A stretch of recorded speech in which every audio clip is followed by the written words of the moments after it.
Rudy Jones always viewed his life as a series of mistakes, from the pill addiction that took him out of the major leagues to the heroin addiction that left him homeless. Rudy's life has been a series of tragedies of his own creation.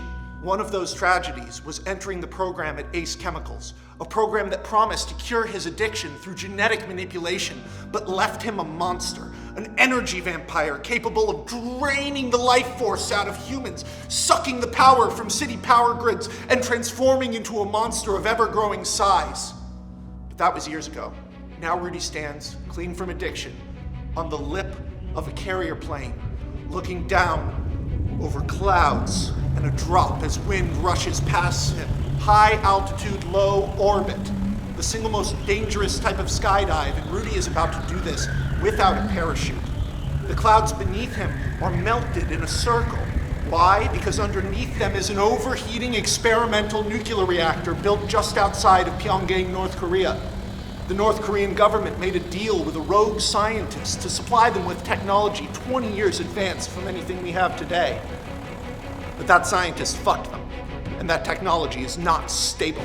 And now it's overheating, melting from the inside out. The entire city of Pyongyang looks like it's in a sauna. Paint is peeling. People are getting first-degree burns from going outside. And if this thing melts all the way down and blows up, that's half of Northern Asia. We're talking 1 billion people. The North Korean government has refused aid. At 4:15 a.m., the reactor went critical. It is on the verge of a meltdown, followed by a catastrophic explosion, and Rudy takes a step out of the plane, out into nothing, into infinity, and he plummets, wind rushing past him, his clothes rattling around his body as he falls and falls and falls and falls, but now he can feel it. The radiation from the reactor moving up through the air, and he feels it hitting him, and his clothes begin to burn off, and then he begins to grow. People in the streets, military and civilian alike, knowing their deaths are imminent, look up to see a tiny figure plummet down, down, down, down, but it grows as it falls until it falls into the coolant tower of the nuclear reactor, and then erupts out the parasite, Rudy Jones, having grown to a spectacular height of 700 feet. The reactor shatters around him as temperatures drop throughout Pyongyang, causing a thin layer of frost over everyone, in their hair, in their eyebrows. The Godzilla-sized monster steps out of the plant, staggers, steam ripping out of it, its flesh cracking, its veins glowing electric under translucent skin, and then collapses into the bay, causing the bay to fry. Every fish in it is now servable at a Denny's. People stagger towards the steaming, churning ocean. The entire population of the city gathering as Rudy Jones, naked as the day he was born and feeling cleaner than he's ever felt, crawls out of the surf. From the sky, a small blue shape, and Superman lands next to him, crying, and embraces him. All around the world, people celebrate. They can't believe it. They were introduced to the parasite as a dangerous monster. Now he's something more like an angel, being hugged by Superman on live television. It's a great moment of hope in a world that's been going through a lot of upheaval. But one person really hates it. One person is so bothered, and his name is 𝙁𝙗𝙗.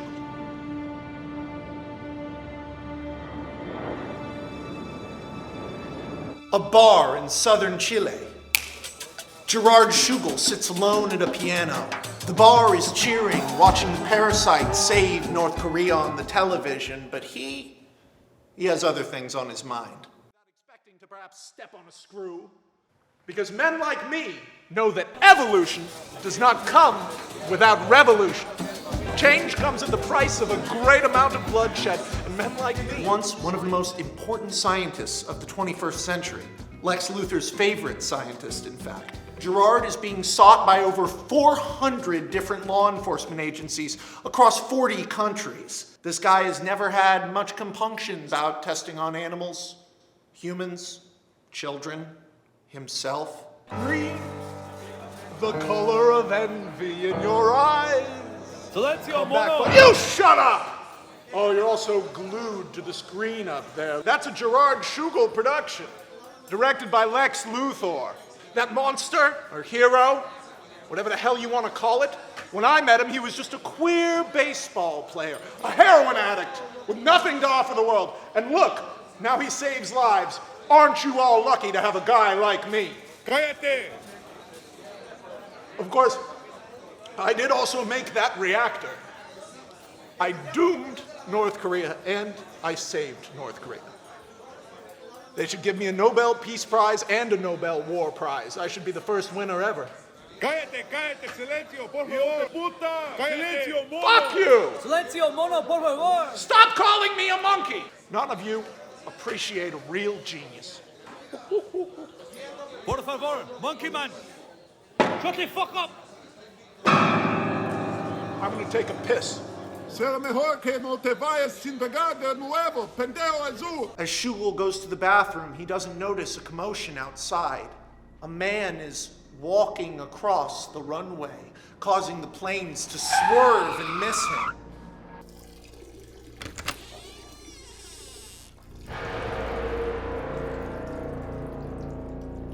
Hello, Mr. 𝙁𝙗. My name is Wendell Savage, and I have been looking for you for a long, long time. Not now, compadre. I'm having kind of a shitty Thursday. There are secrets in your head, Mr. 𝙁𝙗, and I'm going to chew them out of you.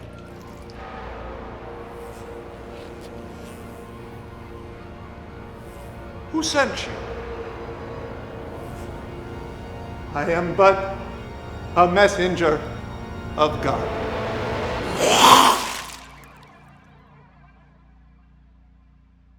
Two Chilean smugglers walk into the bathroom, hearing a commotion, only to discover Wendell Savage eating Gerard 𝙁𝙗's head. Stop! Spread the message. The three lights grow brighter. The end is near. You held me up when I was down. Who could have known that we were standing on such fragile ground? I was just another step on the path to your victory. My eyes are open now, you can't take this away from me.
The Philippines.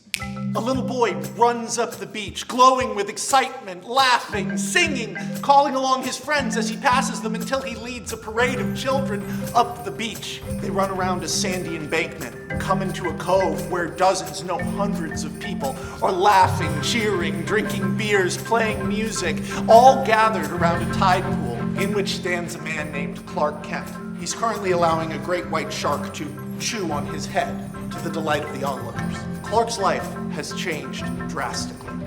6.5 months ago, he revealed that he was Superman on television. The amount of lawyers, reporters, and investigators that came around Clark Kent's 2-bedroom apartment in Metropolis completely overwhelmed him. Thankfully, with Lex Luthor, the world's richest man, on house arrest, and Bruce Wayne, the world's second richest man, revealed to be a evil bat vigilante, Clark's identity kind of slipped through the news cycle.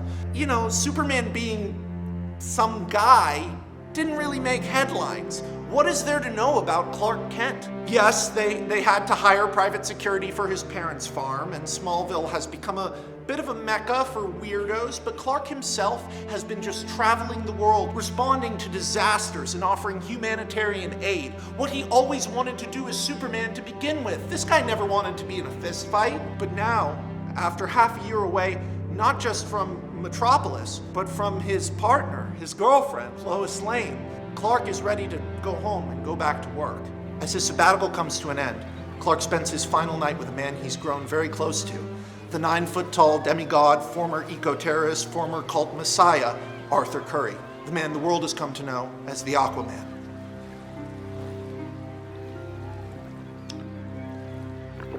You were right, Kent.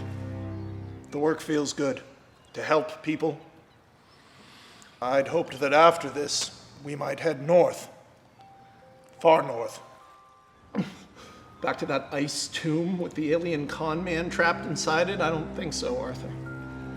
I gotta figure out my life, my real life, before I do all this other stuff. You ended your human life on national television when you took your glasses off. You think you'll return to Metropolis as Clark Kent? No. You'll be going back as Superman. Can't run from your destiny forever. You found me, we found Diana. We were meant to come together. All of this was meant to happen. Arthur, I thought we were done with all the cult demigod I got a little stuff. carried away. I did some Molly with those guys from the thing. The fucking guys from the boat? Oh no, I'm good. Those guys were really sketchy. They were trying to give me drugs too. I'm thinking about my whole life right now and everyone I've ever known. You know, my father said that there was only one like me. But now I have you. Now I have a family. I love you, my brother. Brother.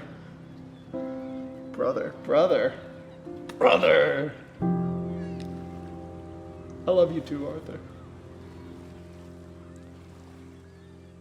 Clark, what time is it in Metropolis right now? I'm gonna be late for work. Clark takes off and flies across the ocean at Mach 5. He's exhausted by the time he gets back to his apartment in Metropolis! Hey, Superman! Looking good, Superman! Oh gosh, hi. My sister wanted to say hi to you, but she's so nervous. Like, she's right over there. Wait a minute. Oh my god! Do you know Zatanna? Yeah, of course I know Zia. Can I get her number? I'm your biggest fan. Well, thank you. I appreciate I that. would die for you. Why don't you go to England? I It's have great. been to England. Oh, really? I've never seen you in Castleford, Newcastle, Harrogate. Hey, Superman, free hot dog. Thank you, man. I didn't have breakfast. Oh, it sounds terrible.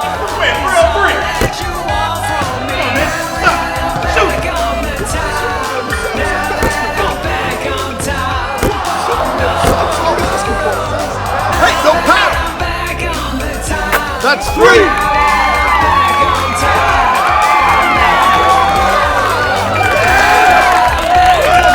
You're 45 minutes late. I know. I'm sorry. I was Playing basketball while holding a hot dog? I know, we're reporting on it downstairs. People are already printing t-shirts. Do we get money from that? And why are you dressed like that? You look like you're just like Clark Kent. I love you. Lois is right. Separate from all the Superman stuff affecting her life, she's the anchor and chief editor of the most trusted news network in the world. And they are at a point where the news has become a lifeline for many people. You see, LexCorp is being broken up, and Wayne Tech is being broken up. Imagine if Alphabet, the company that controlled Google, and IBM both split up in one day.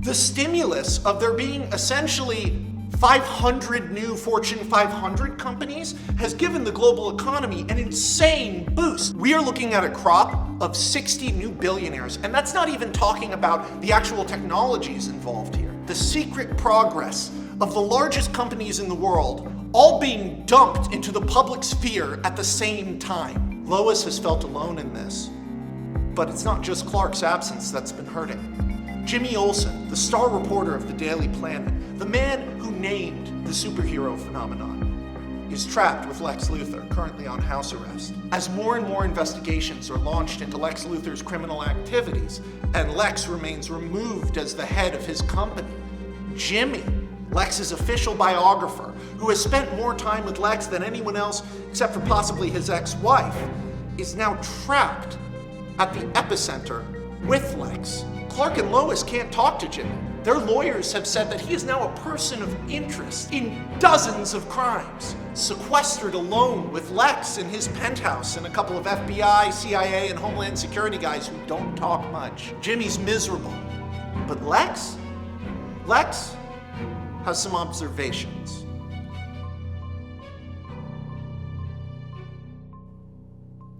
So this is the plan, huh? Long faces, sour expressions, and pouting.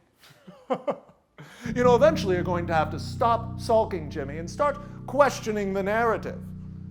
You really think I did everything I've done? Why? Because I'm some maniac? Because I'm evil? Really, all the hope and change and positive growth I've brought to this world, it can't just be dismissed because some man in a cape with a bachelor's degree in journalism says I'm the devil. I've been thinking about Harvey Dent. I've been thinking about that day at the bank. Me hiding under the table. Harvey screaming and flipping a coin.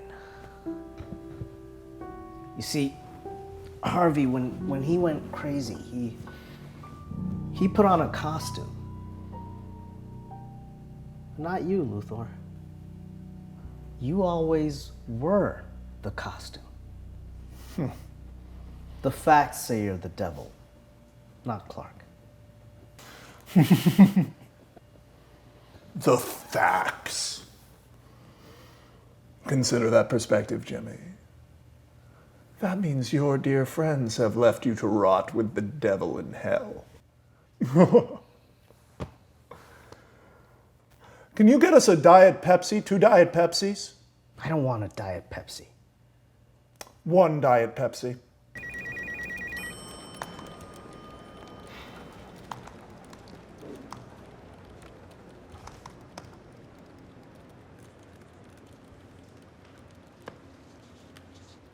Lois, hey.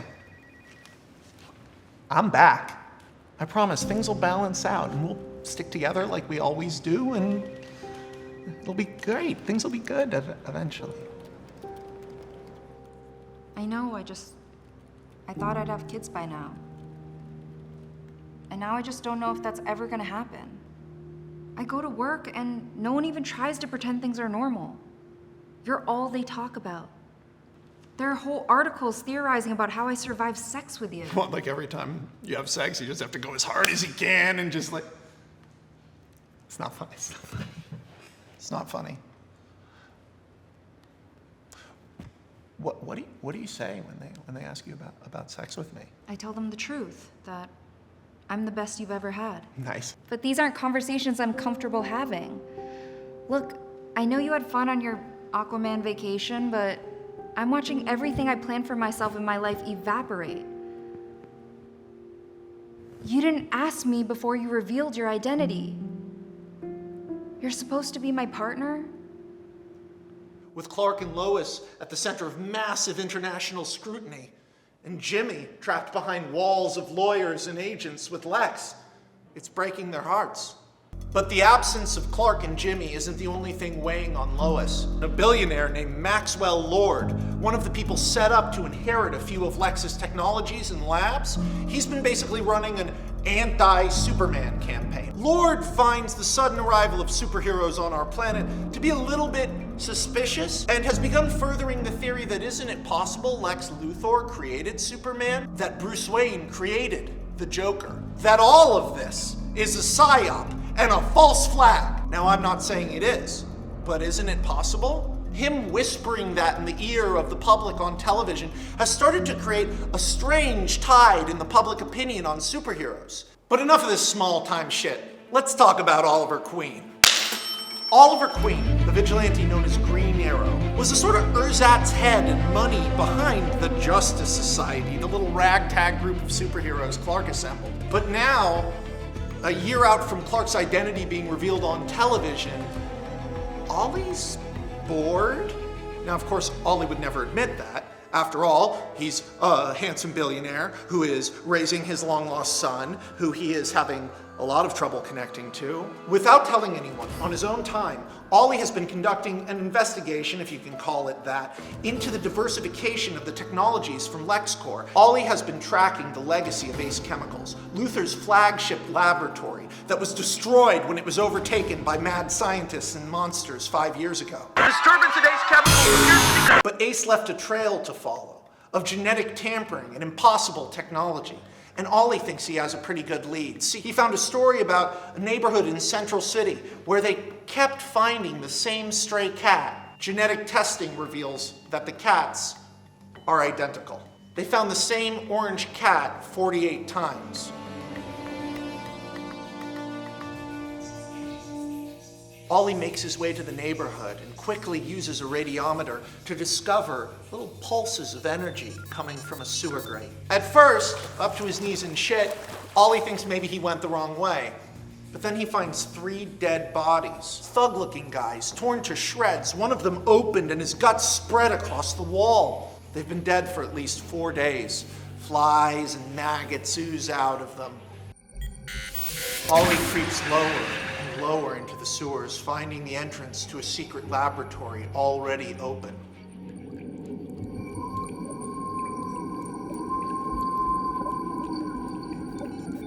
Oh my God. Someone with LexCorp security was already here. Maybe the same person who killed those guys, but why were they here?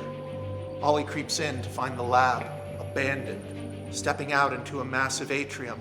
In the streaks of light coming through from sewer grates high above, he can see something hanging in the air. They're mice, floating mice. He startles and they scatter like a school of fish, flying off in every direction.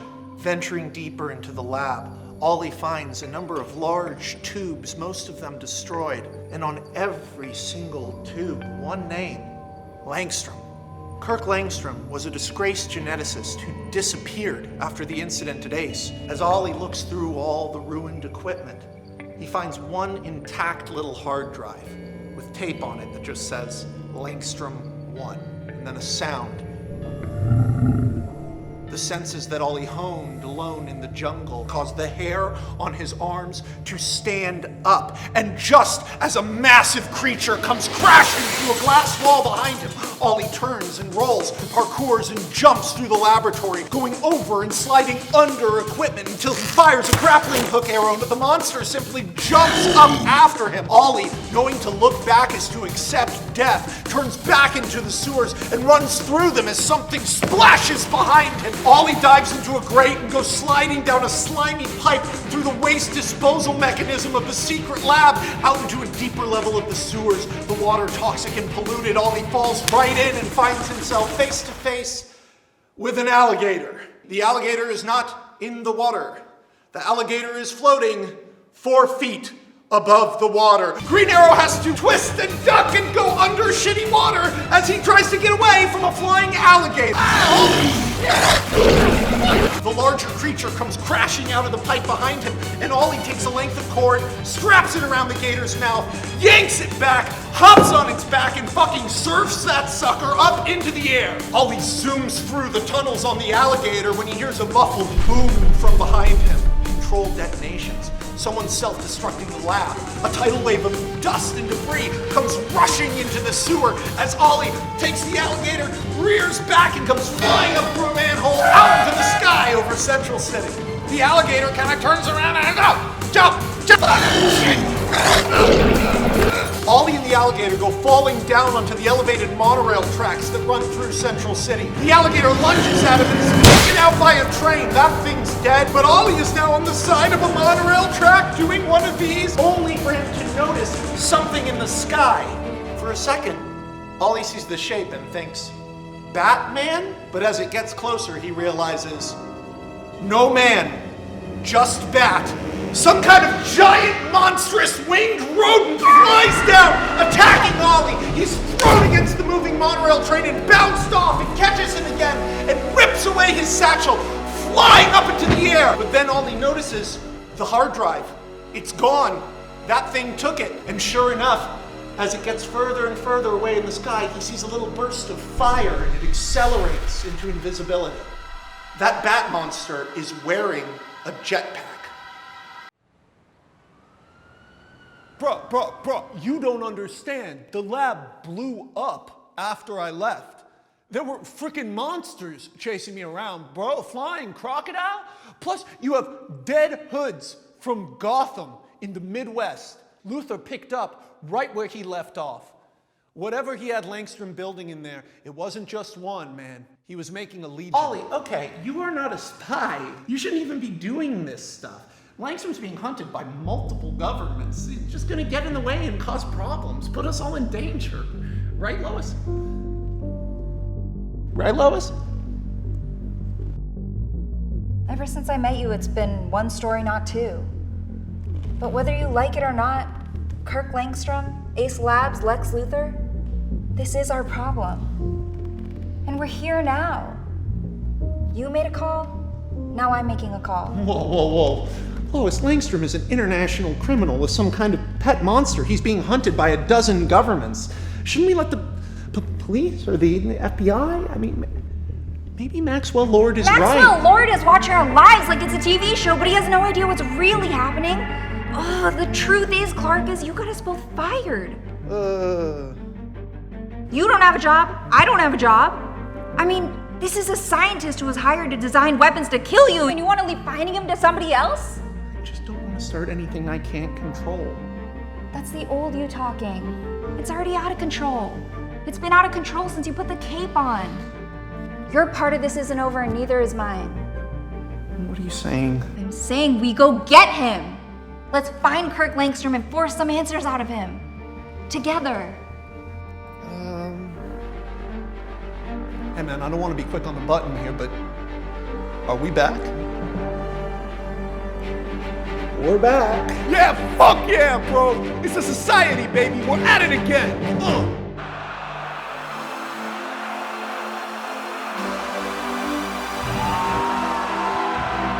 Hey, Zatanna, the Superman guy is here. Okay, we got him. Let him in. You know, there's a biopic miniseries coming out about me next month, and Lex Luthor isn't mentioned once. Because the whole thing is bullshit. Yeah, Z, I get it. It's not ideal. Langstrom is another half measure. I knew the blood doctor when I was Luthor's prisoner. And he's a symptom, not a disease. What are you saying? What I'm saying is that if you want me to join you, then let's go to Luthor's palace and kill him now. Oh, we're not doing that. No way in hell. You are not my father, my boss, or my master. So if I chose to kill Luthor, there's nothing you can do to stop me. Z, you've never been in a real fight. You think Lex Luthor is gonna go down like those gangbangers in Bloodhaven? You're dreaming. I could crush him like an insect. I can rip the whole building apart. I can do whatever I want. Using magic is hard for you. I know that better than anybody. So do you want to move on? Or do you want to keep letting Lex Luthor control your life?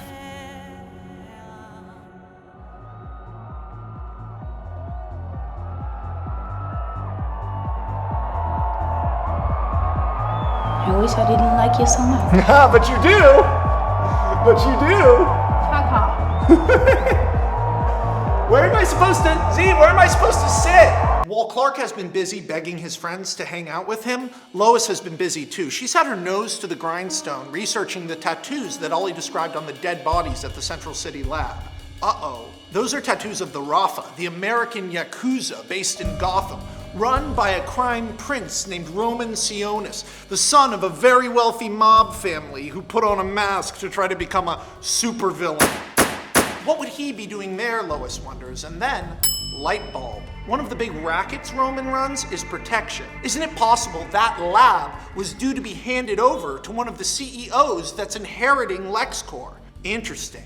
Could there be more hidden labs? If so, which CEOs are getting which lab? Lois is fascinated. This is the most excited she's been in months, but it goes a little further. You see, the majority of all of LexCorp's CEOs and inheritors, all the stockholders, all these new billionaires are going to be in one place in 3 days. Monaco, for a test of Barry Allen's zero-point technology. Now, when we last saw Barry Allen, he was being deposed. I am not a superhero. But his testimony against Lex is what ended Lex's empire. Secret technologies that Lex had, legally locked off are suddenly back in the hands of the people who created them. And the disgraced scientist Barry Allen now owns a technology that could theoretically bring humans past light speed. Barry Allen has gone from a disgraced, wanted criminal to one of the most powerful men on Earth, valued at over $700 billion. But Lois's digging uncovers something truly alarming. Of the CEOs meant to meet in Monte Carlo, the inheritors of Lex's legacy, 7 out of 20 of them have already gone missing within the last 6 months. This cannot be a coincidence, and Lois immediately hits up her contacts at the FBI.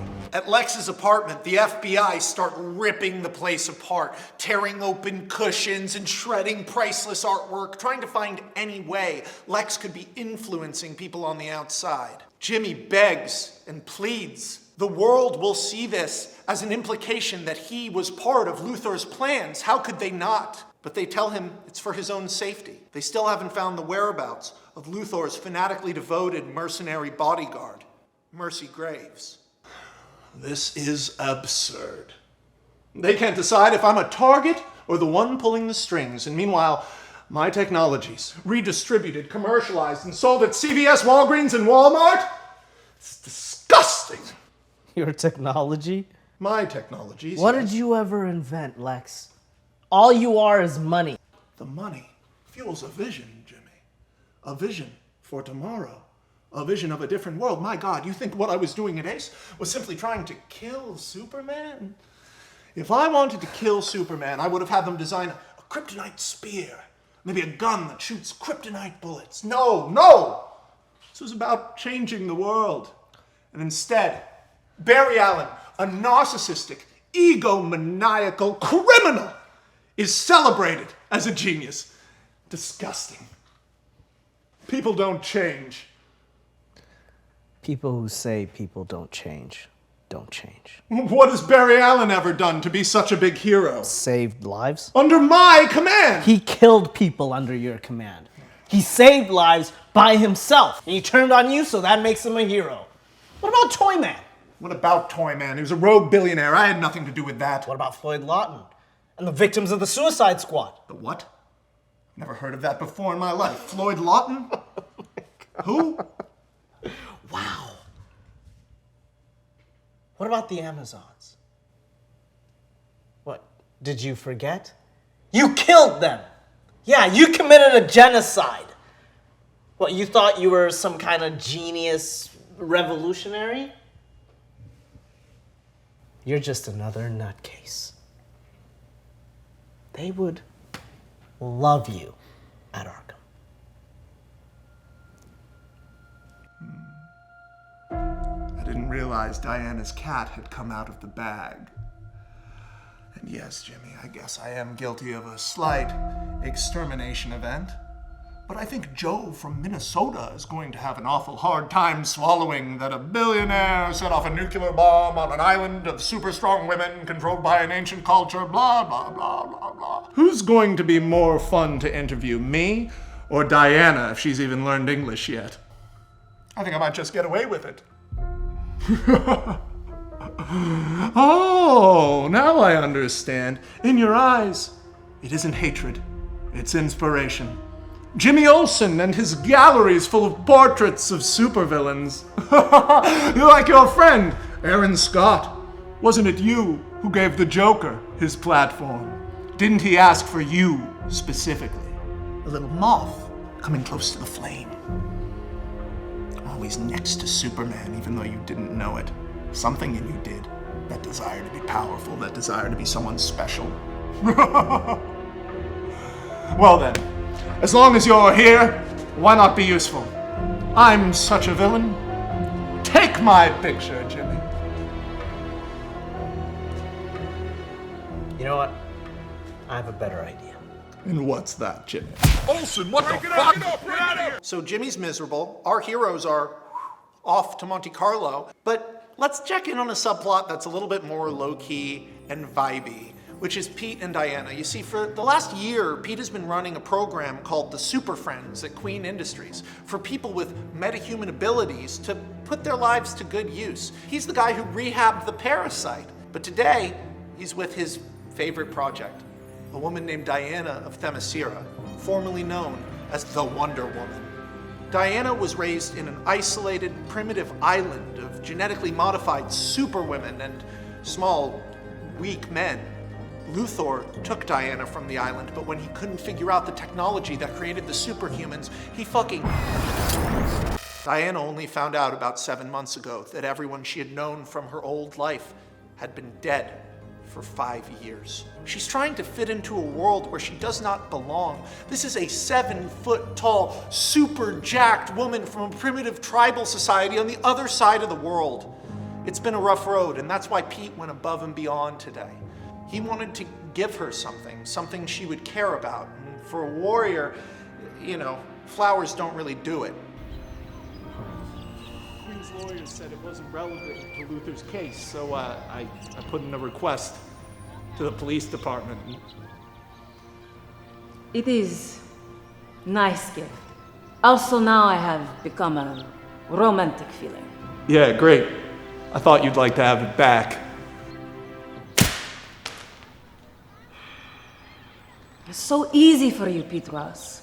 Every woman wants sex you because you're handsome and cunning and famous. Every woman? Really, Diana? You should talk to my ex-wife. In 𝙤𝙤, love different. If a man wants a woman, he must earn. He attack woman he like, by surprise. And if he knock her off her feet, then they be together. But Amazon woman and Amazon man, the woman no like the man, or he is ugly or stupid. But if she like the man, then she say, "Oh no, I fell, how it happened that I fall like this?" And then they be married. Anyone ever try to knock you down, Big D? When I was young, Hippolyta. You remember Hippolyta? Yeah, I remember her. What'd she do? Played trick on me. She told me a servant of Ares was coming to kill me, to stop me from fulfilling my sacred purpose. But it turns out it was just a boy I like. I was scared. I break his leg. He never walk again. No one tried to knock me down after that. Everyone is always making choices for me. But this is my life. I make my own path now.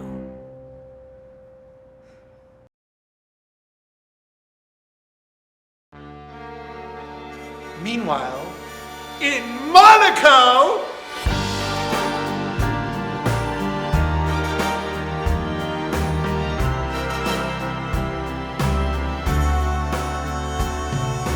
it's not just the new shareholders and CEOs of the former Luthor companies who are meeting here. It's the entire list of the richest and most important people on Earth. This is Barry Allen's first demonstration of the privately owned flash technology, and everybody wants a piece of the action. There are 600 different VIP promoted parties happening along the beach. It's almost impossible to decide which one to go to, but of course Lois knows which one Barry will be at.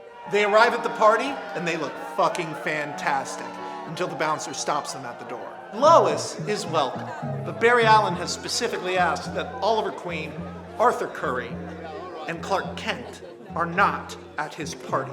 Clark's goody two-shoes bit only really runs as far as it can go before someone's an asshole to him, so when the bouncer's pushing back again, he lifts up Ollie, lifts up Arthur, and floats over them, landing next to Lois on the red carpet and setting down his two friends. Clark Kent, Lois Lane, red carpet, everyone's going crazy until Zatanna walks in, and all eyes go to her. Lois separates from Clark. She's gonna go try to find Barry. He's nowhere to be seen at his own party. Clark is left kind of standing alone over at the back of the party, sipping champagne, kind of unsure what to do. Bruce Wayne. What a surprise. Hello again, Kansas. I heard you're Superman? This is Barbara Ann Minerva, billionaire heiress to the Minerva oil dynasty. And Lex Luthor's ex-wife. Clark knows about that, but he actually knows her because a number of years ago, they had a bunch of great sex on a boat. It's a long story. You should read it. Barbara, oh my God. There's so much I want to say. It's been so strange watching you over the years. First as a reporter and now everything with Lex. I hope you can understand why I never reached out. No, it's okay. Me too. It's been weird, but that night actually, it meant a lot to me. So we've both been stuck, huh? Like animals watching each other from two separate cages at the zoo. Ever since you left me on that boat. Okay, but maybe I'm misremembering, but I think it was you who wouldn't get off a ship full of people you didn't even like. And whose fault was that? What? Clark, you're about to launch the test. Lois Lane, you're glowing. And of course you would be. I've read the articles. Hell, I've experienced the articles. I was going through them and fact-checking from memory. Hey, party people in the place to be. Clark, where do you see this hat I got, bro? You're gonna shit your pants. Babs? Oliver, you're aging the way a queen ages. Just more beautiful every year. It's because I don't drink anymore. I've just been like mainlining energy drinks and sativa. Because no one's fucking talking to me at this, because I'm just some fucking dad now, I guess. A convention of my former lovers. And look at the cameras flashing. You guys, Clark, I'm pretty sure everybody on that boat fucked at some point, bro. It was so toxic though, for real, like looking back. Hello, Barbara Minerva. Congratulations on the divorce. It's nice to see you're staying grounded with all the pressure. It really is so exciting to meet you as a fellow self-made woman. Well, dating Superman couldn't hurt. When you say self-made, it's a joke, right? Because it's hilarious. Don't believe what anyone says. You are funny. Let's be I heard nice. you're worth over 10 million now. And still living in a one-bedroom in Mount Royal. I heard it's gentrifying quite nicely. And plus, to be as smart as you gotta be a little on the spectrum, so. Monsieur, voulez-vous? Cut that shit out. Get out of here with that. Interesting. Ollie, with me. Lois rushes off to follow her lead, bringing Ollie with her. That leaves Clark and Barbara alone again. They head up onto a balcony overlooking the water. Zatanna has summoned a big stage. It's like this giant floating platform that she intends to perform on, and crowds are gathering beneath them on the beach. I'm being a huge bitch. I'm just on edge, you know? I knew everyone here would already be watching me, the wife of a disgraced billionaire. A lot of these assholes still have ties to Lex in one way or another. He still has people in the US government, and everyone is already trying to find a way to edge me out. Why not let yourself get edged out? Barbara, why are you even here? Why are you taking any of this on? I thought you were going to be an anthropologist. Because it's my turn now. It's my turn to be special. Like you. Like Zatanna. Like Lex. You think Lex and I are special in the same way? You know what I mean. I don't think I do. I'm not here as Clark Kent. I'm here as Superman. There's someone out there killing the LexCorp CEOs. You could be putting yourself in danger. By the look on Wifey's face, it looks like you're putting yourself in danger, Chan. Zatanna! Zatanna, up here! Shh! Tell no one. 10 years ago, when I was Luther's slave, Barbara was one of the only people who was kind to me. When she left Luther, she begged for my help. Please, Zatanna, he's insane! He's going to kill me! So I enchanted her, so no man could harm her. She took the magic with her and vanished from my life. I do not hate her, but... Zatanna, 5 minutes to stage, 5 minutes to stage. I must go perform. Go do your things. While Clark's been busy dicking around talking to an old flame at the party, Lois has been busy. You see, she has definitively connected Roman Sionis to Maxwell Lord. That's who hired him. She knows because the plane Roman flew in on landed at a private runway that usually does shipping for one of Maxwell Lord's shell companies. Lois is good at this. She should have been in the society the whole time. I'll find Barry Allen and show him the analysis of the radiation. You guys find Black Mask and get some answers. Go. Clark and Ollie waste no time at all. They head straight to Roman Sionis' rented villa on the coast. Neither of them are in costume, and they're both a little still kind of buzzed and fucked up from drinking some champagne at the party, so they end up kind of falling into a bush. X-ray says there's about 94 guys in that villa, Ollie. Yo, man. Fuck, marry, kill. Rihanna, Madonna, Hitler. You can't have a fuck, marry, kill with two beautiful women and Hitler, Ollie. Well, Hitler's a wild card. I'm not trying to like corner myself with bad options, have to like kill Rihanna. I'm just trying to have like a good time with the game. The game is supposed to be about choice, and you have to choose. It's meant to Why be... would you want to have to kill someone you like? It's because you're a billionaire, dude. You can just do whatever you, even in the fuck, marry, kill. Okay, but why does it have to be about privilege? Like, that's you making it about that. That's like you're from still your like, head. You're putting you that have on every me. option because even though I think about that, I'm from a farm, dude. Okay, my fuck, marry, kill is like. Why can't it just be like my way of playing the game? It doesn't have to be about like this is why I don't, privilege and all this I don't shit. play games with you anymore. It's because you changed the rules. Hey, you in the bush. Oh shit. Yeah, surprise, bitch! It's the Green Arrow! I know who you are, Queen. I'm not afraid of you. Is that Clark Kent? Hello, Roman! Superman. Fuck! Shit! Fuck! Holy shit! Fuck! What the fuck, man? Oh, he's pointing a gun at me. I better run away before I get shot. Acknowledge the situation you're in. It's Green Arrow and Superman. You're like a guy. Let's not make this weird. Straight up, acknowledge the boys! And take that Halloween mask off. You look like a dumbass. No, you leave. Go away. You come in here. You're guilty of attempted manslaughter. You can't attempt manslaughter because it's definitionally impossible because the way manslaughter works. Fuck yourself, Superman. Hey, they come in here. It's trespassing. Stop there. Yo, Clark, so legally they came out of the house to attack us. And I think that means my lawyers can make a meal of this whole thing. Let's beat their asses. Ollie, they don't have guns, a couple tasers and knives. This seems more like a Green Arrow situation. You want me to fist fight 100 guys? I mean, I'm not saying I couldn't fist fight 100 guys. I'm not saying I don't want to either. Clark and Ollie go in through the front door. And yeah, Green Arrow is in a hand-to-hand fight with 100 guys and he wins. Ooh. Fuck John Wick, fuck Jason Bourne. This is that next level fusion action choreography from Jackie Chan. You haven't seen shit like this. Oh, his bone came out of his leg!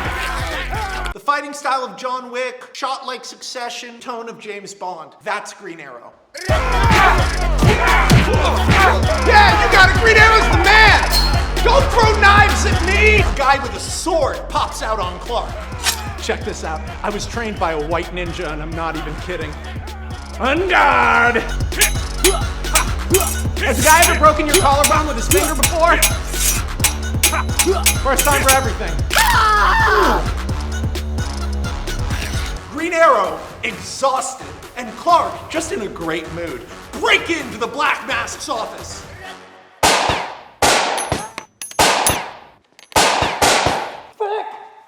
Oh, you shot my bow tie, man. Come on. Okay, I surrender. Here, I surrender. It's ruined, Ollie. Lois is gonna be furious. Look at what you did. Yo, Roman, why are you even here, bro? Your family's richer than Croesus. Why don't you just have them buy you a new life and sail off into the sunset? It's not easy, like it was for you.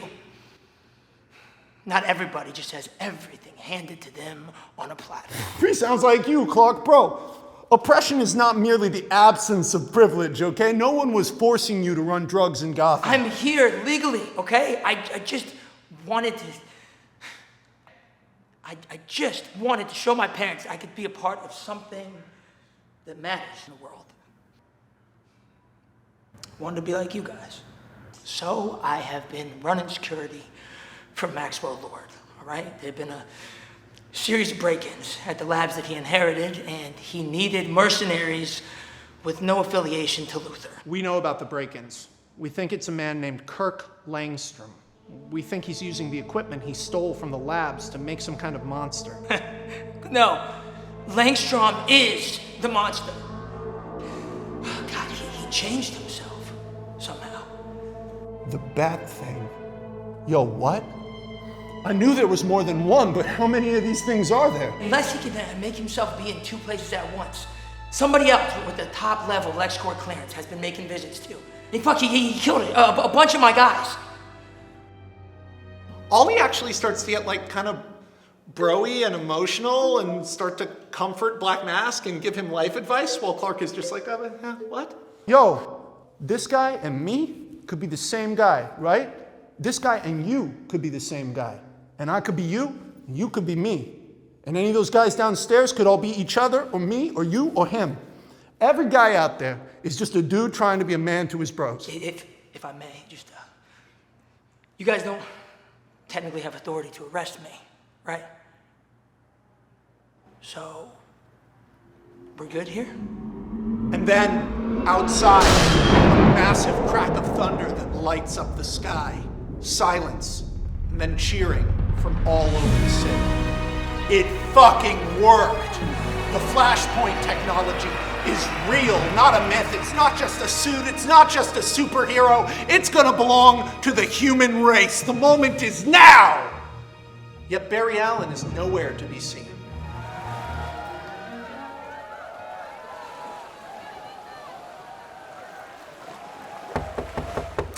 Lois Lane, what are you even doing here? How did you get in? I thought they'd take away your press pass when you get fired for lying. Whether they pay me or not, I go where the story is. Here I am, in a room with you, currently the most important man on Earth, Dr. Allen.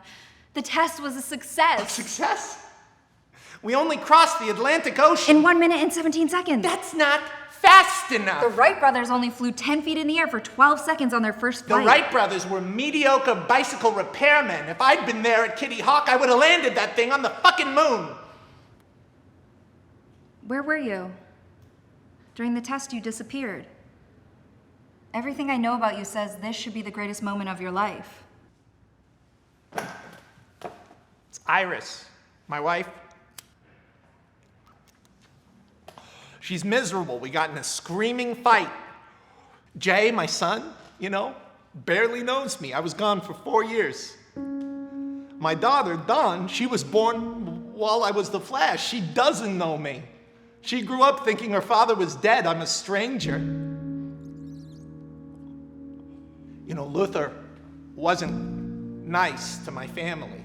He did nice things. He paid for all of Iris's living expenses as a recompense for her dead husband. But he told them that I got fused into the suit when I died. Like I was some sort of cybernetic monstrosity. So now I'm back, and I have all the money and all the fame and everything I ever wanted. But Iris is miserable. This whole time, I've been doing this to try to get back to my family. And my family hates me. The kids seem like they don't even know why they're here. You're not gonna get me. You're doing the Lois Lane thing. We just stand there looking important and I spill my guts out. I don't fucking think so. Why are you here? You're with them, aren't you? You are. Your little boyfriend and his gang of circus freaks. They're probably right outside the door, huh? Can I show you something? I want your opinion. Someone's been disappearing the executives of LexCorp's biopharmaceutical division, one by one. They leave behind a very specific type of trace background radiation. We think it might be Kirk Langstrom. That's absurd. Kirk Langstrom would... Where did you get this? Like, who did the dosimetrics on this? This is... Where did you get this? Do you think you could design a spectrometer or radiometric algorithm that could potentially detect these bursts of energy? No. I'm saying, where did you get this? This is exactly what we were working on at ACE. Okay? Turning energy into matter, matter into energy, E equals MC who gives a fuck, breaking all the laws of physics. Where did you get this? Victor Fries handed it to me yesterday afternoon.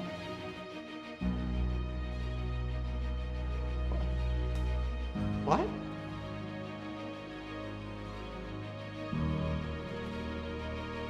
Victor is alive?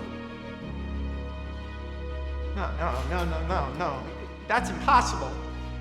Superman killed Victor. He killed him at Ace Chemicals. No. Superman saved Victor. With our help, Dr. Fries was able to recover from his condition, as was his wife.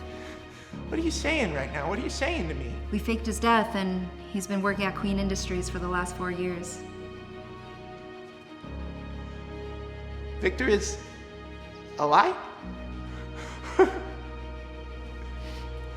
He's alive? He's really alive? No. There's this guy, Floyd Lawton. He goes by Deadshot. Luther has a whole secret team of hired killers. The Suicide Squad no longer exists. What? Floyd Lawton is dead. Superman killed him.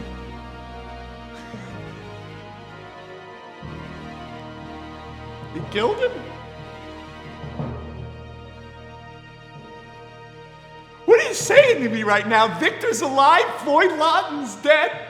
Deadshot's gone? Do you know how many nights I've woken up in my apartment thinking I was going to see that red eye staring at me from the foot of the bed? Why wouldn't you tell me any of this? Barry, you were the one who didn't want to talk to us. When Clark tried to talk to you, you ran away. You're right, this is a good day.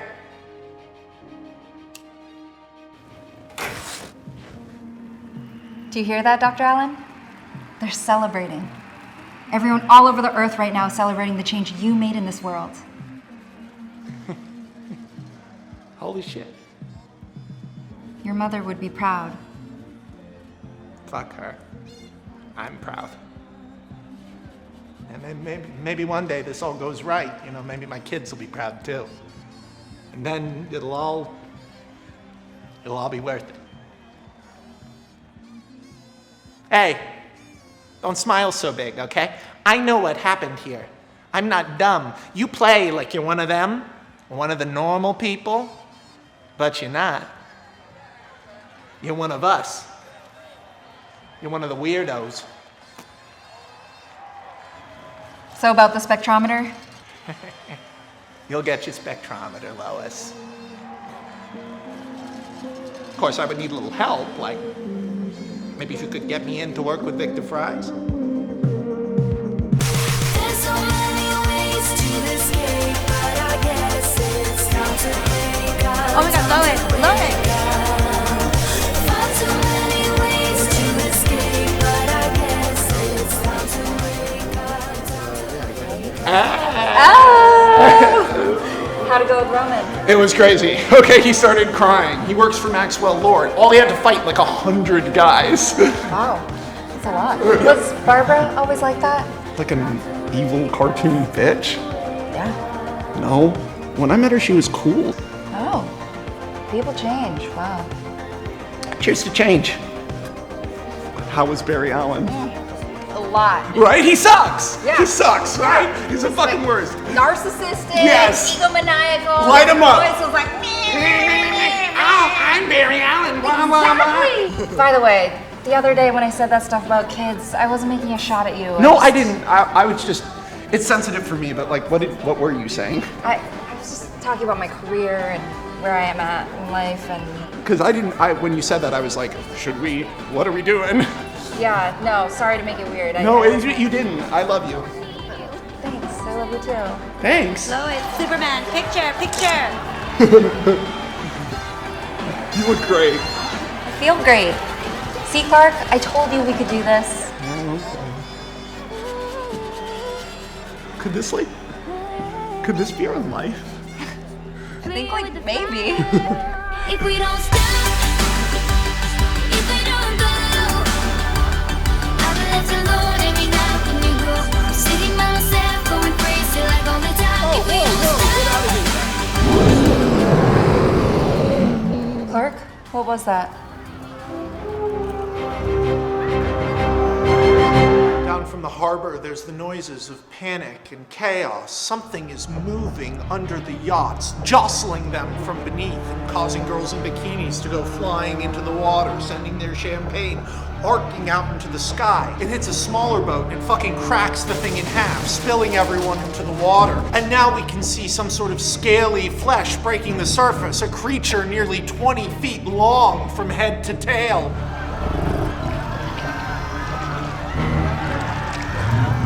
Lois, Clark, and Ollie rush to the ledge of the balcony of the party they're at, staring down as people run in terror up the beach as it emerges from the water.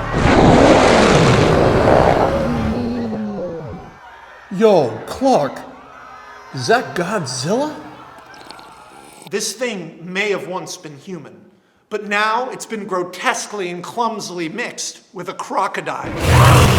As people in the party run and panic, Clark steps up to the balcony. And then he does the shirt rip, boom, but in a tuxedo with the Superman symbol. It's cool. Picture in your head, it's cool. He flies down. Killer Croc is knocking people out of the way, sending cars careening into storefronts, causing absolute chaos, screaming, "I'll find you. I'll find who did this to me." Aquaman catches up to Croc as he careens into a steakhouse. They're fighting over sizzling food still left on the table. They're throwing platefuls of truffled steak into each other's faces. Two behemoths brawling, big meaty men slapping meat. That's the wrong party, this is stupid reptile! Killer Croc smashes one of the viewing towers that had been set up for the technology test, and people go tumbling through the air, only for Clark to swoop in, catch every single person as they fall, until he has people under his arms like that, and then land, drop them like that. Clark and the Killer Croc go crashing through a wall into the floor of the Monte Carlo casino. People running in all directions, roulette tables being flipped over, poker tables are going into the air as these two just bam, bam, bam at each other. Whatever this thing is, it can take a dead-on punch from Clark. Clark's concerned, so he picks up a slot machine and breaks it over the Croc's head. And another one, and another one, and another one. Coins and money are flying through the air, poker chips and dice going in all directions, until Killer Croc rips a whole escalator free of the wall and hits Clark with it like a baseball, all the way into the wall over there. Clark starts to stand up, but then notices electricity is moving all over his body. Something about hitting Killer Croc, it isn't just physical. He's hitting something like what protects him. What does that mean? Croc begins stalking across the casino, rapidly moving in that weird lizard way towards Clark, who's scrambling away, and then Oliver Queen on a motorcycle inside a casino. Ollie, look out! It's some kind of crackdown prize fighting alligator man! Flip! Arrow bounces off the back of Croc's head.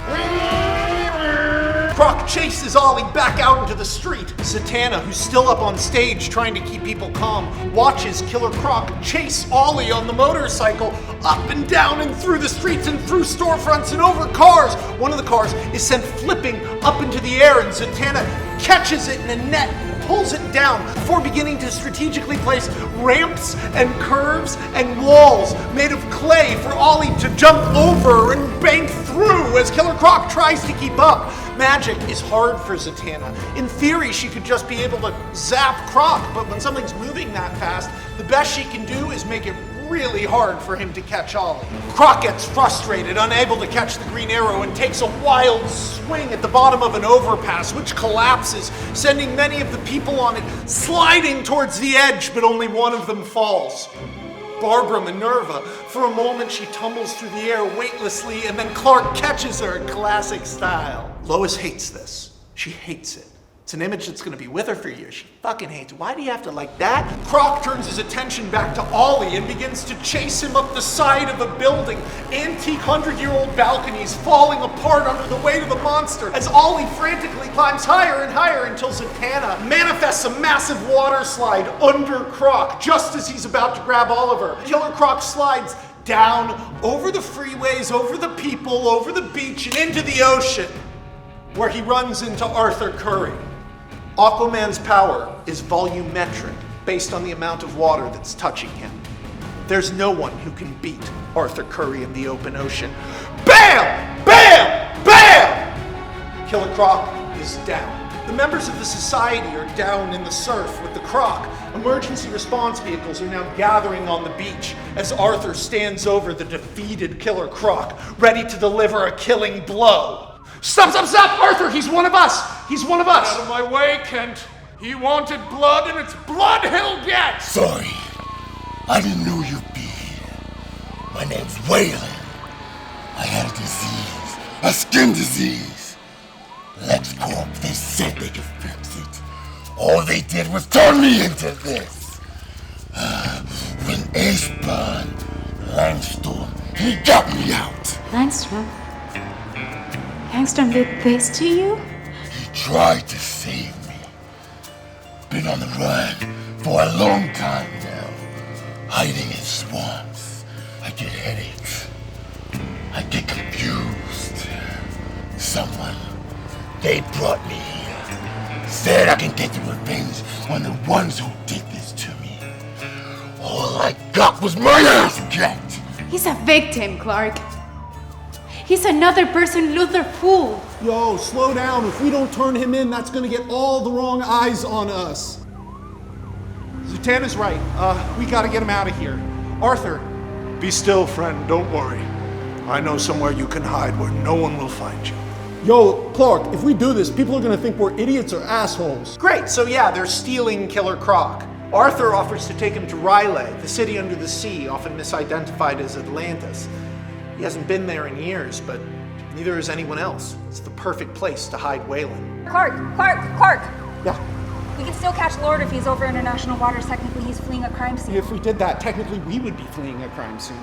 Wait, where's the crocodile man? I just kind of let Arthur kind of handle all that. Oh, okay. Clark, I need you to prepare yourself, okay? Yeah. I need you to brace yourself. I'm just gonna have to trust you on this one. Yes, good. Great. Okay. Maxwell Lord, now. Come on. You want me to like pick you up and fly you? No! Oh my gosh, no! I'm gonna take a helicopter. Okay, I love you. Okay, go. Back in Metropolis, Jimmy Olsen is woken out of a dead sleep and hustled into an armored SUV as he and Lex Luthor are being transported. There was some sort of attack in Monaco. The Crocodile Man captured all the headlines, but the bigger news to Jimmy is that that morning there was an attack at a private airstrip. Several private planes were destroyed by another thing described as a rampaging monster. Some of the eyewitnesses say they saw something like a big cat. 7 more of the inheritors of LexCorp's labs are dead.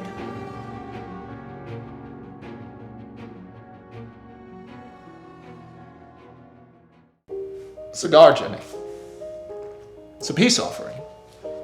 I said some things that I regret, and I'm sorry. Not sure you regret what you did, but at least now we can be honest with each other.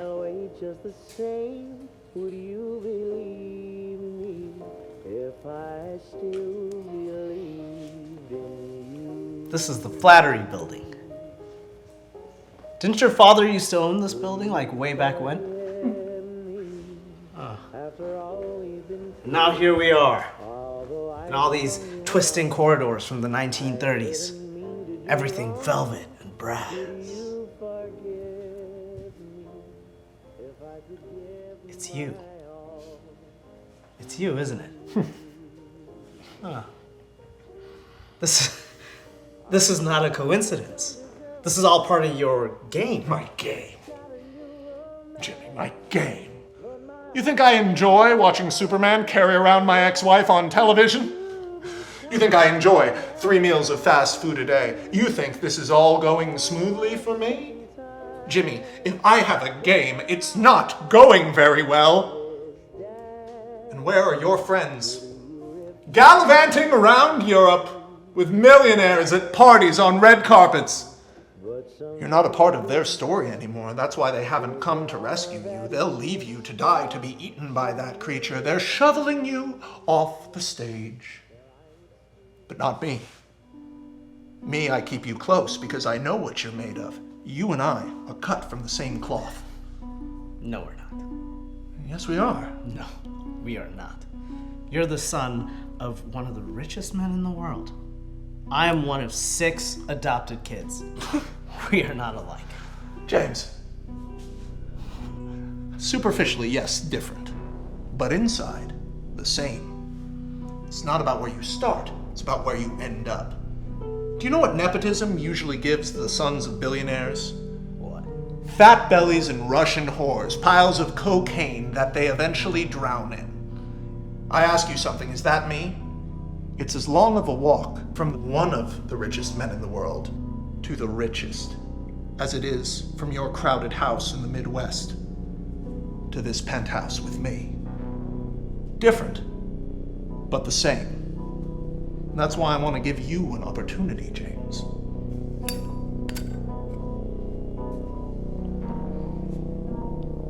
What are you gonna do, Lex?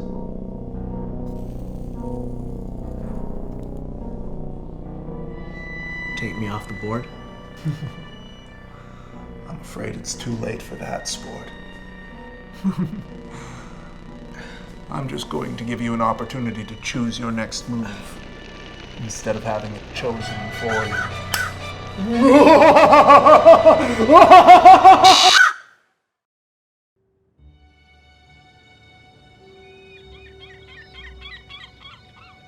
High above the Atlantic Ocean, nestled in the clouds, floats Maxwell Lord's golden Zeppelin. Maxwell Lord sits at the windows, sipping a cosmopolitan and enjoying his flight, when suddenly the blimp stops, and Max looks out of the window to see Clark Kent floating in front of the blimp, one hand out like that, holding the whole thing back, and he goes like this.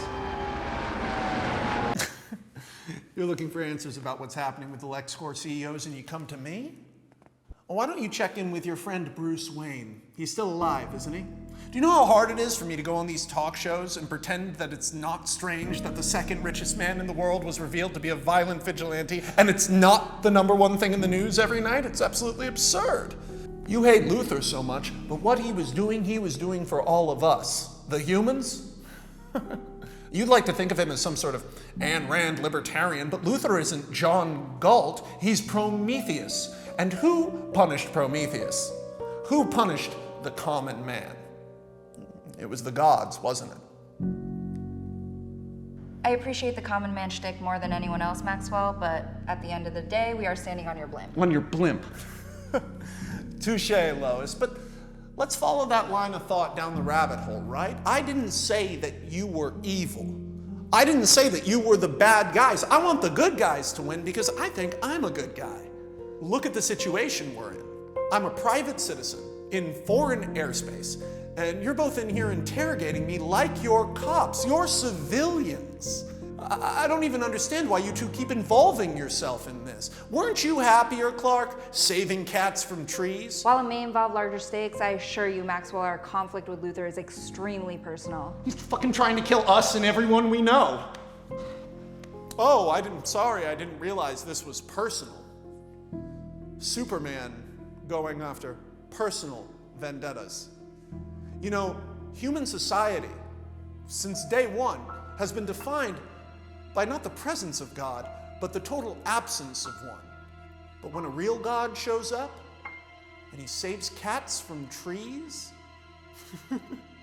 it was only a matter of time before dominoes started falling and society fell apart, and you're at the heart of it. It's all connected. The FBI guy who went insane looking for Atlantis, the crash at Roswell, Amanda Waller. Amanda Waller? The Secretary of Defense? The Starlight Emperor, it's all one thing. What the fuck is the Starlight Emperor? You think I'm what, misinformed? I have $300 billion and that can buy a lot of information. Like, how about you admit that Lex Luthor created Aquaman and Wonder Woman? How about you admit that Bruce Wayne designed the Blue Beetle technology? Or that Oliver Queen was never even stranded on that island? Lois, you were totally right. You don't know what the fuck is going on. You're just some rich asshole. And you have the balls to go on TV and talk about us? Oh my God, you have no clue what we've had to deal with the last fucking 7 years. You're lucky you don't have superpowers, man. You're lucky you don't have superpowers, because if you did, I'll be honest, man, I want to hit you, dude. I want to hit him, Lois, but I won't, because I know if I hit you, it would kill you. Cool it. Yeah, sorry, too far.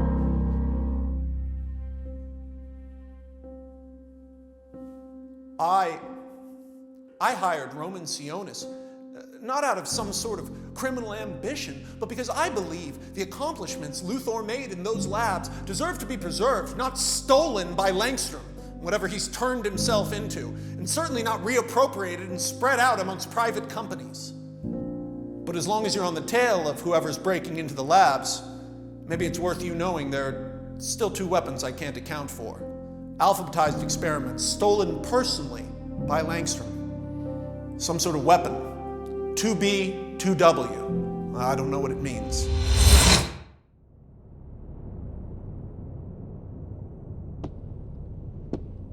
You know, I'm one of the people who subscribes to the theory that you're an alien, Mr. Kent.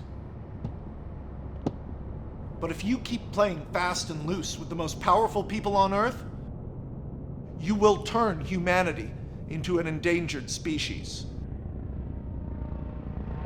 Now get the fuck off my blimp. Arriving back in Metropolis hours later, Clark goes right to the apartment to lay down. All that flying and fighting, the dude is exhausted. He needs a second. But Lois Lane never takes a break. She heads immediately to Queen Labs, where she rendezvous with Barry Allen and Victor Fries, reunited after all these years. This work, it's amateurs. Radiation bleeds all over the place. They continued our work without us at ACE, and clearly it hasn't worked out well for them. You, Miss Lane, are in the room with the world's only 2 living experts. And everybody thought we were both dead. The 2 of them have taken the radiometric data and have already designed a spectrometer that can find it almost anywhere in the world. But to do that, they would need access to satellites, which is not something Queen has. But Lois reveals it is something Bruce Wayne has, and very easily accesses Wayne Tech's satellites to give them a view of the whole world. Oh, look at that. It worked. The whole map's lighting up like a Christmas tree. Wayne, how'd you get access to Wayne Tech satellites? I thought they all got decommissioned. We know, Guy. Vic, she's talking about Batman. Yes, Barry, I'm aware. Although perhaps it is rude to call him the Batman. We should instead refer to him by his name. Deceased billionaire Bruce Wayne. I was making a joke because I do not think he is dead. Yeah, he's not dead.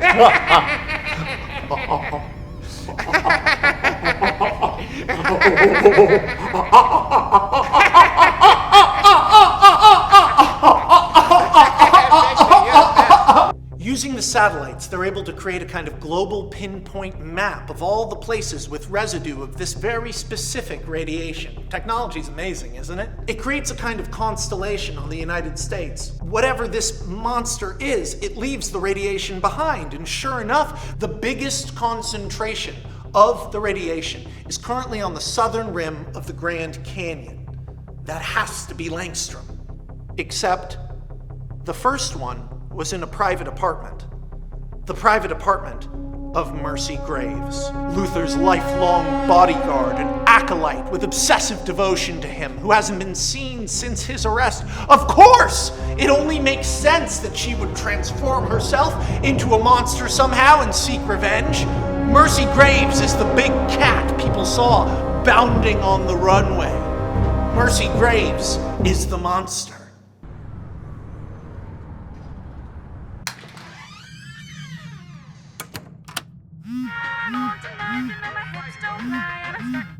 Lois?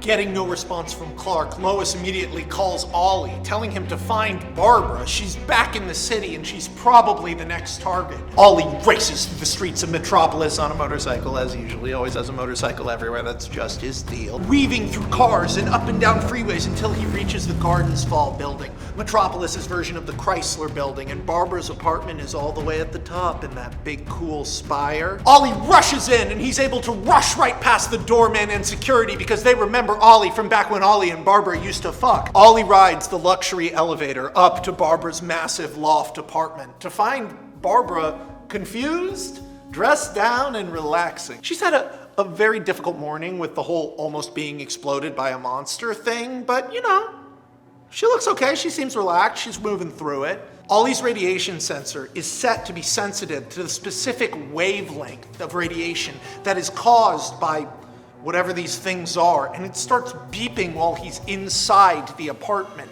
Mercy's already here. He begins pushing his way through the apartment, bow drawn, not talking to Barbara as she follows with a drink, totally relaxed and confused. Ollie hears a noise upstairs, kicks down a door. It's just Barbara's hairless cat.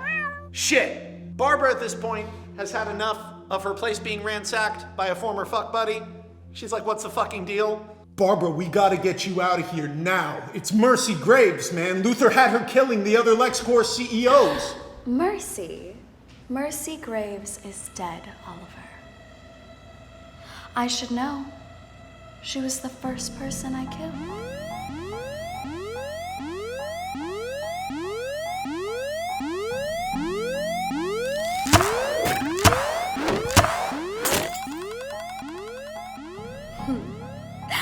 You can't hurt me. No man can. It was a charm put on me by your little friend Zatanna. Isn't it cool? It means I get to do a monologue and everything. Of course, I knew they would never let me hold any meaningful piece of the company. I always knew that. And it was only a matter of time before Lex got out again. I had to seize my moment. I had something no one else had. A connection to Langstrom. I needed power, so I traded him labs and equipment to finish his work. He gave me a marvelous gift. He says I'm the perfect hybrid. Ollie fires again and again and again, but each arrow goes awry, bouncing off the walls. One of them bounces off the ceiling and hits him in the thigh, and now he's limping as Barbara staggers towards him, her fingers elongating, her face stretching and twisting, deforming, coming apart as fur pushes its way bloodily through her flesh, and her human teeth fall out of her mouth, replaced by fangs as she blossoms into a 9-foot-tall cheetah monster. No way. The cheetah monstrosity barrels towards Ollie as he falls down the interior spiral staircase and then scrambles across the clean white marble floor, the cheetah's feet cracking the marble as it crashes through glass sculptures. Ollie can't do shit. Everything he tries to do to hurt this thing just misses or somehow goes wrong and hits him. He's already limping and he has nowhere left to go. He goes crashing out onto one of the balconies, covered in broken glass, and then jumps off to a ledge. The cheetah monster pops out and perches on all fours, massive, over him. And Ollie drops to a lower ledge of the building. He's sliding down the top of what is effectively the Chrysler Building. And if you've seen the Chrysler Building, you know that top ends at an angle. He slides out of control. He repeatedly grabs and snatches at Ollie, but he uses the skills he honed in the jungle to keep just out of its reach. And then he's off the edge. Oliver Queen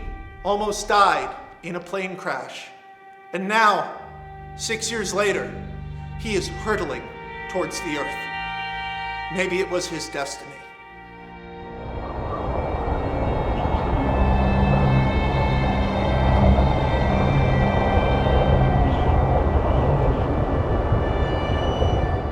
In this moment, alone and falling, Ollie forgets Green Arrow. Ollie forgets the society. He forgets all his billions of dollars, all of his adrenaline rush thrill chasing.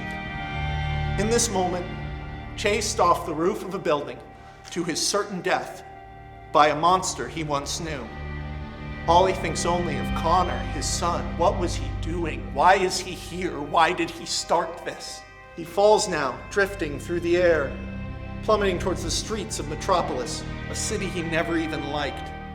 He can see the cheetah monster high above him on a balcony, roaring and cackling to itself. Ollie thinks once more of his son. He thinks of running through those jungles with the panther right behind him. Back then, he was living for the other survivors of the plane crash because he didn't like himself. And Ollie realizes, in this moment, he likes himself now. He needs to be a father to his son. Now, when you're falling at terminal velocity off a skyscraper, most people don't have a plan. Most people aren't Ollie fucking Queen. As he's falling, with no bearing of where he is, he reaches into his quiver, grabs his final arrow, hooks his jump cable to it, and fucking throws the sucker as hard as he can through the 10th floor window of the neighboring skyscraper. This creates a fulcrum. Oliver Queen swings like a city's answer to Tarzan, and then hits a glass window and goes crashing through the glass floor-to-ceiling windows of a nightclub. He goes sailing through the club, over the head of the dancing people and into the bar, all the illuminated vodka bottles crashing and flashing in different directions as Ollie hits the dance floor harder than he ever has before. Ollie takes a quick check on himself. His arm is broken. His leg is broken. His ribs are broken. His back is broken. From everything going woogle woggle, he can tell he has a concussion. So none of the pain is setting in yet. And instead, he realizes something. This is Pittner's. This is the same fucking nightclub where Angelo Serafian invited him to the tropics. The next day, he booked a private flight, one that never landed. This is the place Green Arrow was born. But Oliver Queen in that moment isn't thinking about Green Arrow. He still recognizes half the people now surrounding him with their cell phones raised and their faces awash with terror. These are all the same washouts he used to party with. None of that matters. Oliver Queen is going to see his son again. The Green Arrow dies where the Green Arrow began. But Oliver Queen lives on. Wait, what happened to Clark?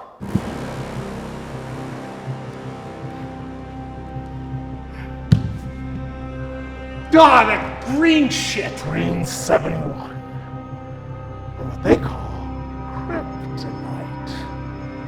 Upstairs at 𝙗𝙗 had them building 3 weapons. A freeze gun, a flash suit. Metal. Luthor had sent you to kill me. I'd be dead by now. Who are you under the mask? Someone you forgot. Jimmy, your eyes, your pupils are dilated. You've been dosed with fear gas. It doesn't matter. How could you? How could you leave me at Ace to die? You left me there for Luthor to save. What did you think was gonna happen? That I would see your face and ruin it for you? That I would expose you? How could you have been so short-sighted, Clark? And Lois, you and Lois. Oh, the perfect couple. You and Lois laughing at me behind my back. I've been covering the superhero shit for 8 years, Clark. And I told you everything. Everything I felt. All my panic, my anxiety, all of it. But you were at the heart of it. You looked me in the face and lied to me, Clark. Jimmy, is that what this is about? This Superman thing? Yes, of course that's what this is about. You're right. What do you want me to say? You're right. I lied to you. For the last 7 years, I have been dishonest. I have been two-faced. I have kept you in the dark in situations that have ultimately endangered your life. And all of it was wrong. I wish I could say that it was because I was protecting you. I wish I could say that everyone who learns my identity, something terrible happens to them, but that's not true. It's just what I've been afraid of. I've been doing every step of this with no plan. Batman broke into my apartment after the Cerberus summit, and it scared the shit out of me, Jimmy, and I thought that can't be what superheroes are. Someone breaks into your apartment and beats the shit out of you in a costume. I wanted to be something else, and I knew I could use my gifts to be something else, but then it just snowballed. You think me and Lois were in on it together? Jimmy, Lois didn't even know till the night Commissioner Gordon was kidnapped. I told her because I didn't know what else to do. I think about it all the time. If I could go back, all the times I should have told Jimmy. But you know what? I didn't. So here we are. And if this is what needs to happen, where you come to my apartment with a robot mask and a laser gun on drugs, okay. If that's the way it needs to go, okay, I can bust open the shirt and be Superman, we can have a fight, but you're not a supervillain! Well, when I started, I made a list. I made a list of the things I wanted to accomplish as Superman. That was it, nothing else, and I'm sorry it got so complicated.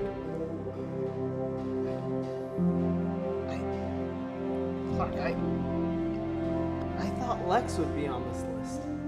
Why would Lex be on the list? I don't give a shit about Lex. All I ever wanted was for him to leave me alone. Oh my God. You're just Clark. You're Superman.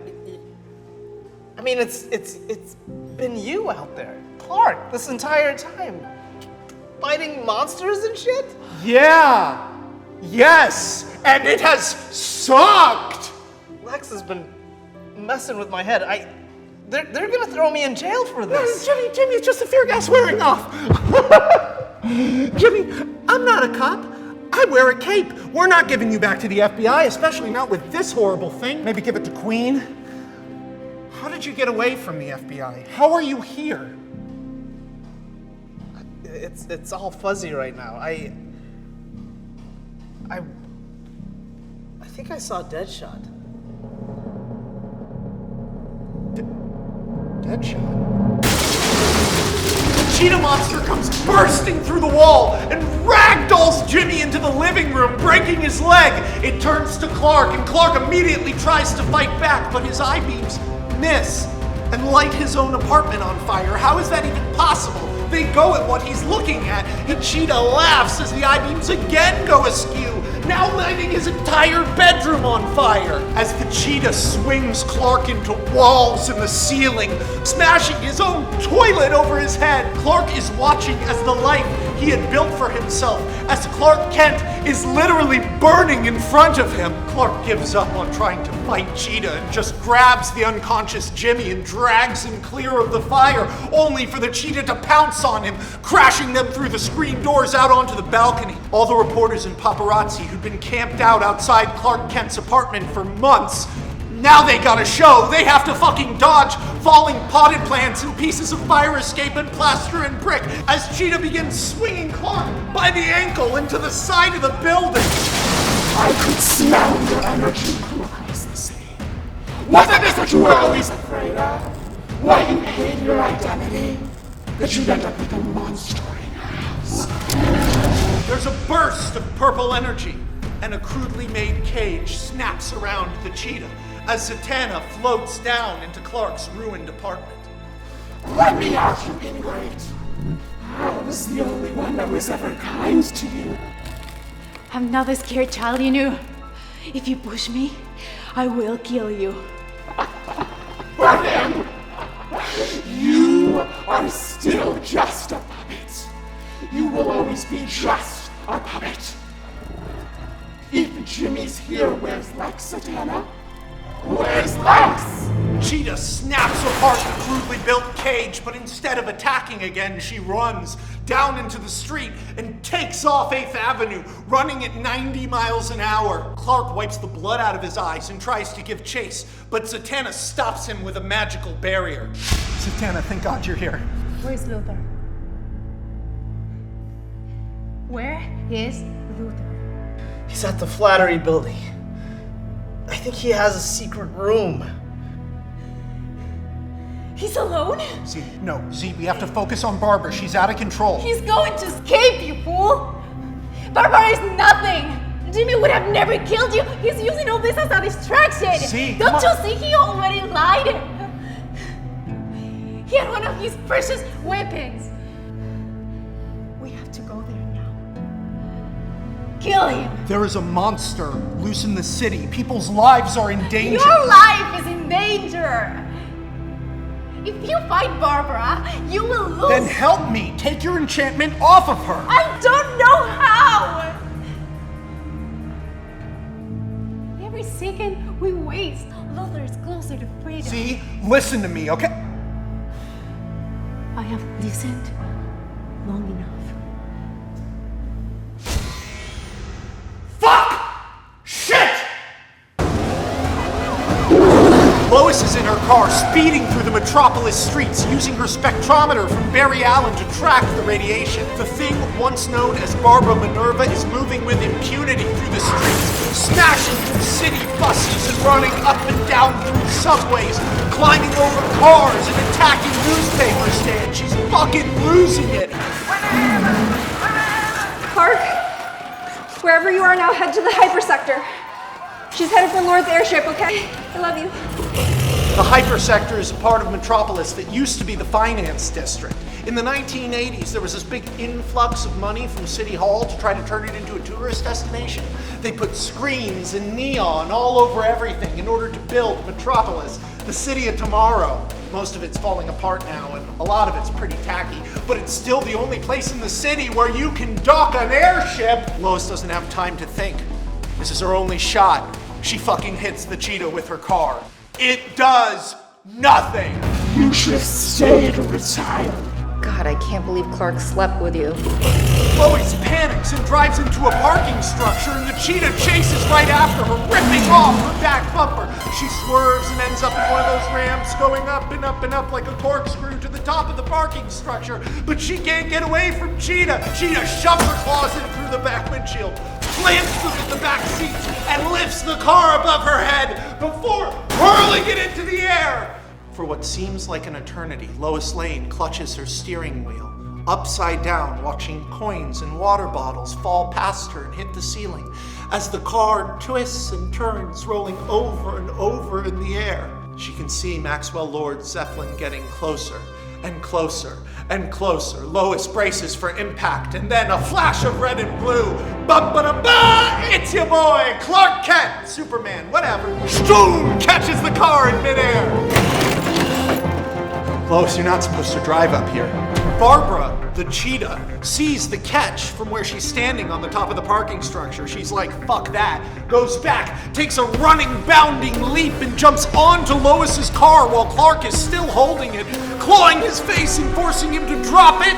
It goes into free fall. He catches it. Cheetah swings at it. He drops it. It goes into free fall. Lois is not enjoying this. Clark manages to lift the roof of the car off, turning it into a convertible, and then put the car down on the side of a building, but Cheetah catches onto it, trying to climb over him in midair, grabs the car, dragging it to the edge. Lois's car is now like a teeter-totter on the edge of the skyscraper with no ceiling. Real Looney Tunes shit. And the cheetah grabs Clark's cape and drags him away. Every punch he throws misses by a mile, and so the cheetah is able to maul him Revenant style, knocking him around into the buildings, crawling all over him while he's flying, even though she's 3 times his size, until Clark, flying out of control with blood in his eyes, goes crashing into the neon signs, showering sparks and debris and glass in all directions. The damage of 2 superhumans falling through their infrastructure causes all of the neon walls on all of the buildings to start malfunctioning. As Clark attempts to fight off the monstrous cheetah, they collide with a massive billboard. It's Barbara, age 20.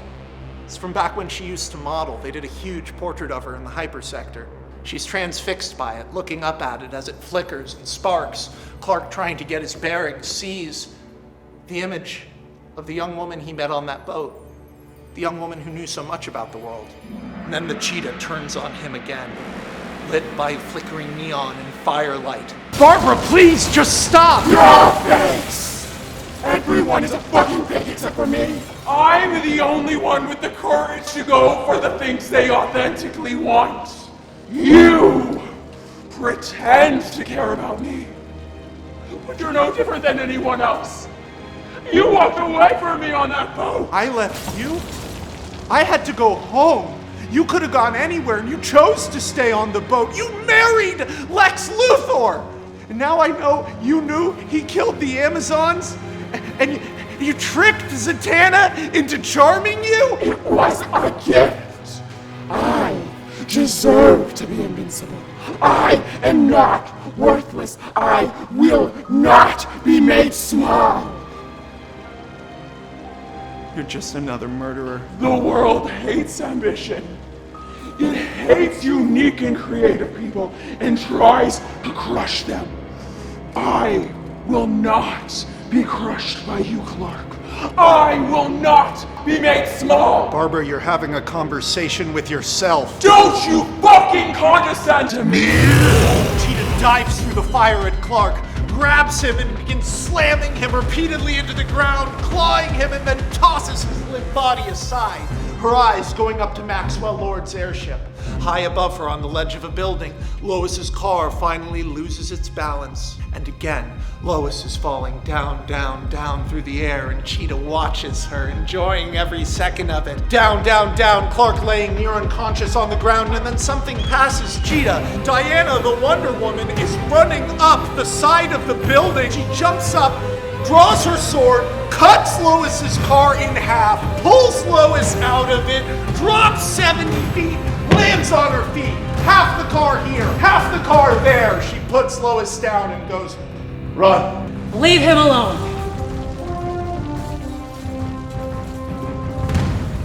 Fucking primitive. You should be helping me. That man is my brother. He's a fucking alien. Barbara, reconsider. You go against the will of the gods. You're still so stupid. There are no gods, Diana. It's a lie. Your life is meaningless. You're no princess. You're just a freak. Look in a mirror. Roar, and the cheetah leaps at Wonder Woman. Diana moves gracefully, swinging her sword in a clean, perfect arc, beheading Cheetah like a knife cutting through butter. Cheetah's headless body floats through the air and then goes crashing through the front window displays of a Rolls-Royce dealership, smashing her body across the hood of a car. Barbara's head, flying loose, The skull and jaw of the cheetah still snapping, hits the front window of a jewelry store and crashes into a display case. Diamonds fall down onto it as its eyes blink sightlessly, and Barbara Minerva dies. Lois! Oh, thank God. No, we need to go to the Grand Canyon now, okay? We can't wait for Ted, we can't wait for anyone else. Oh my gosh, if Langstrom hears that all this happened, he might disappear again. We need to get him What this about time. Z? What about Jimmy? What about all this? No. Langstrom is at the heart of this, okay? We need to get him, otherwise he might do this again or worse. Okay, New York to the Grand Canyon, that's like 2,500 miles. I fly 3,000 miles an hour. I can probably get us there in like a half hour top speed. I've never flown anyone that fast before, but it'll be you and me. I'll fly you there, right? No, it's gonna be okay because I've never done it before, but I love you. I love you. Here, put this on. Okay, so it's gonna be pretty intense and really disorienting, but here, I always kept this with me just in case. You look beautiful. Okay, just hold on tight. No, wait. Okay, I got this. You're the man. I got it. Get it. Okay, loosen up. Okay. Hey, we made the call, right? Together. Yeah? Okay, now hold on tight. Okay. Here we go. No, shit! At the Flattery Building, where the FBI is holding Lex Luthor, Zatanna arrives on a crackling purple cloud of energy. Thunder and lightning boom behind her. Zatanna has been waiting for this moment for over a decade. Luthor! I am back!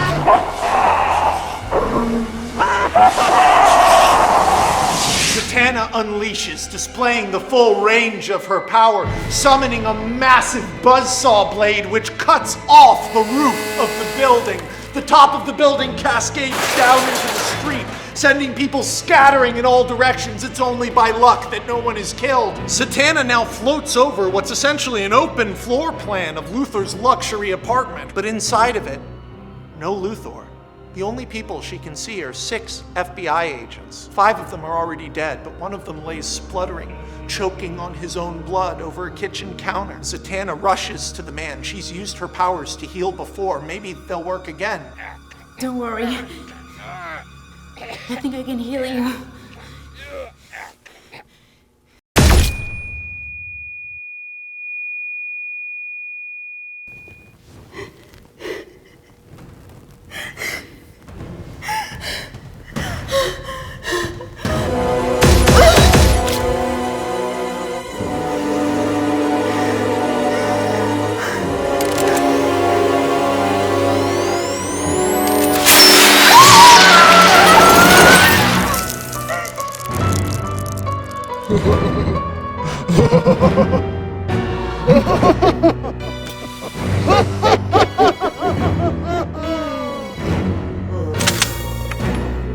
Hello, Zatanna.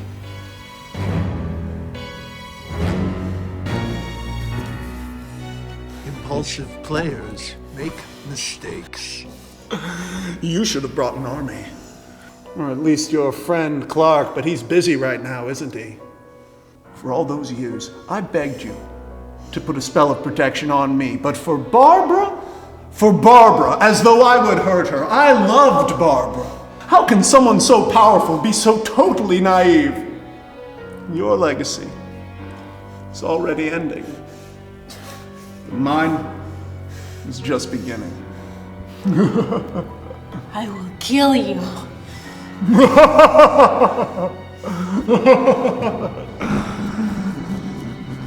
Oh, darling. Keep dreaming.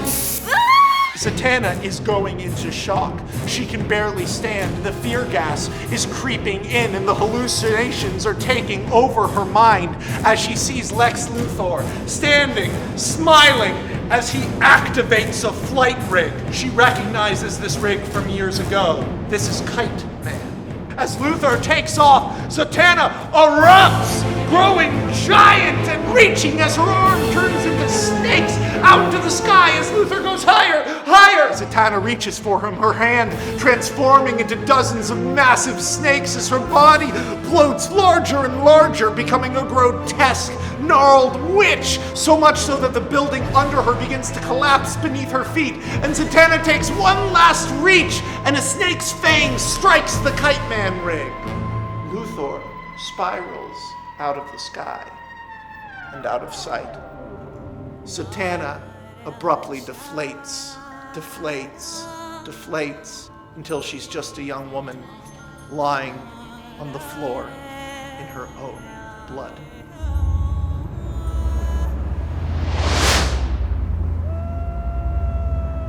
A coyote howls in the pale Arizona moonlight as Clark floats down, holding Lois. The source of the radiation is just ahead, an old university observatory, long abandoned. They're both confused. This isn't a lab. It isn't a fortress. Why would Langstrom be here? Where are the monsters? Where's the madness? They just came from a rampage in Metropolis, and out here there's only the dusty blue moonlight and the distant sound of that coyote. Lois hears a TV is on upstairs, and they walk up to discover a room that's actually been made quite cozy. And on the floor, children's toys. The TV is playing news coverage of the chaos in Metropolis. Clark is briefly transfixed by the television. And then Lois notices something up above them. It swipes Lois aside and throws Clark into the wall, only for him easily to be able to knock it backwards. Get out of here! Leave us alone! You people have no idea what you're interfering with! We're going to. And you're gonna tell us. We figured out how to track you. We're the first people to find you, but we won't be the last. No! You shouldn't be here! Leave before something terrible happens. Bad move. Dr. Langstrom, my name is Clark. Maybe you've seen me on TV. I can fly faster than the speed of sound, shoot lasers out of my eyes, and rip a tank apart with my bare hands. I can see through you to decide what bones to break before I break them. There is a reason they call me Superman. Stop running. If you keep running, I'll have to catch you.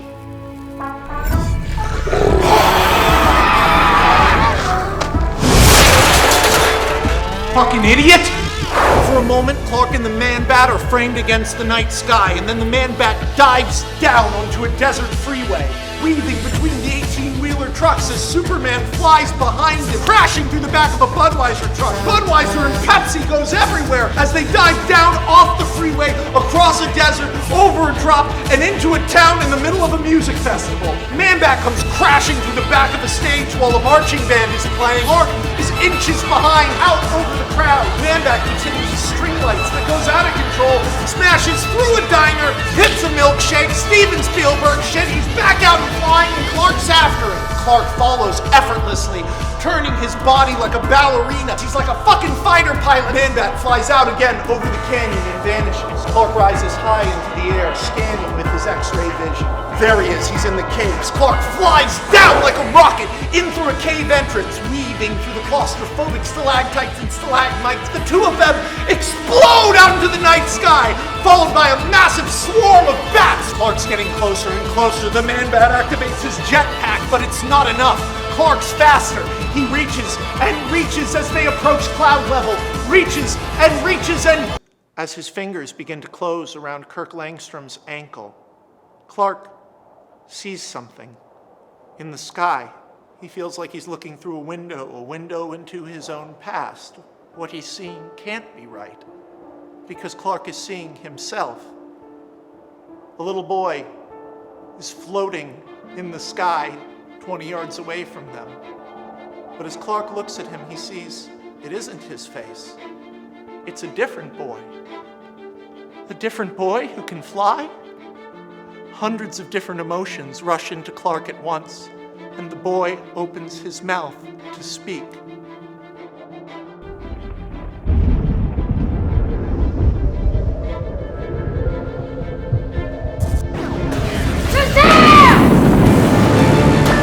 A bolt of lightning seems to manifest from nowhere and strikes Clark in the chest, hitting his own electromagnetic field and lighting him completely on fire, like the shooting star that took him to Earth. Superman plummets through the sky, engulfed in fire, as Shazam, Shazam, Shazam! More bolts of lightning hit him from every direction. Clark's nerves feel like they're burning, and he goes smashing into the desert. Clark struggles to stand, smoke and fire rising off of him, and then something blurs past, and he's dragged at 200 miles an hour back towards the observatory. Dirt and rocks going in his nose and eyes until he finally stops, turns, and grabs the person dragging him. It's another little kid. Sweet little kid with red hair. Clark sidesteps a lightning bolt and then lunges into the air. Let them go. They're not trying to hurt you, Kent. They're just trying to protect me. Okay. What is going on? Who are they? What are they? It was me. Turned off the security protocols at Ace. Set Croc free. Turned myself into this. All to protect them, these children. When Barbara came to me, it struck me as the only way to keep them safe, continue my research. It was a deal with the devil, but not my first. Not by a long shot. Luthor was pushing us every day, replicate the powers. Flight, invincibility, super strength, lasers from the eyes. No hybridization of an Earth animal could create these effects. That's when it hit me. Photosynthesis. You're not a hybrid of anything on Earth at all, are you? It's human DNA mixed with something else. Something from up there. Something more like a plant. I brought in Pamela Isley, an expert in botany, and we finally really started to make real progress, but the fetuses kept lighting on fire, exploding in the petri dish until one day it was different. We only ever managed to make 2. Oh my God. Clark. These children are synthetic Kryptonians, forgeries of the masterpiece that is your DNA. I just wanted to continue my research, help people. I never meant to create gods. I never meant to become a monster. And I certainly didn't intend to create soldiers for Lex fucking Luthor! I had to run. It was the only way to protect them. Who was I supposed to trust? You? A man hiding behind a fake name in a circus costume? In the hands of any government on Earth, these children would be weapons. To the people of this planet, they are aliens. But I know the truth. They're orphans. They're just orphans.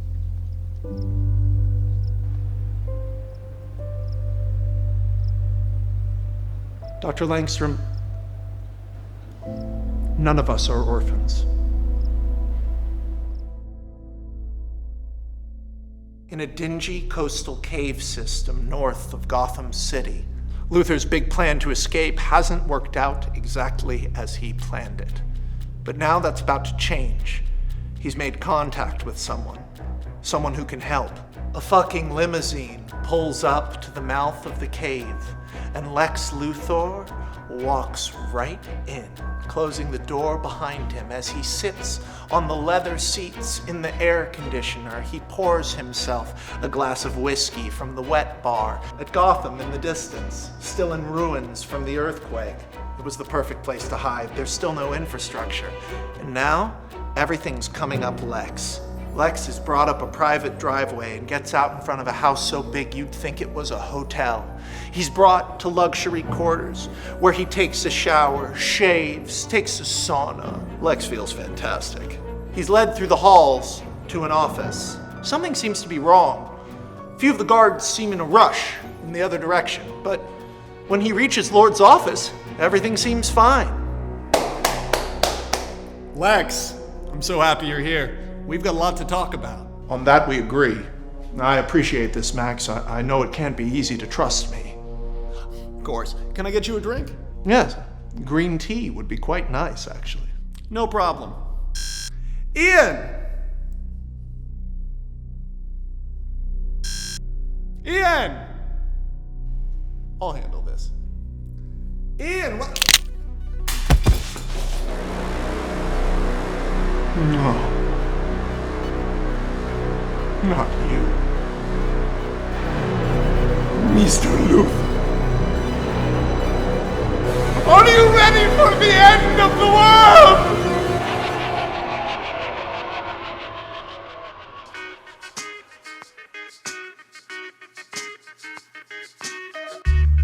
Es gibt nichts mehr zu erzählen. Was soll man auch im Internet erleben?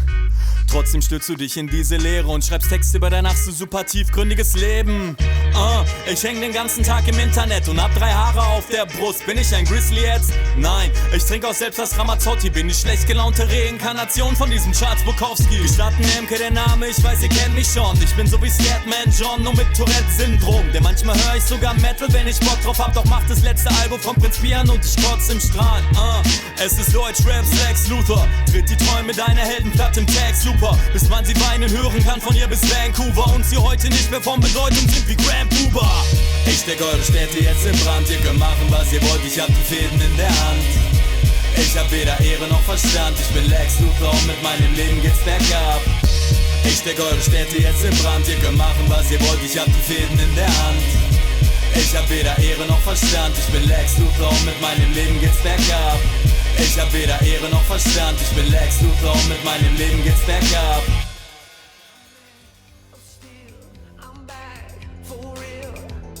Save the date, I'm gonna save the day. America, alien.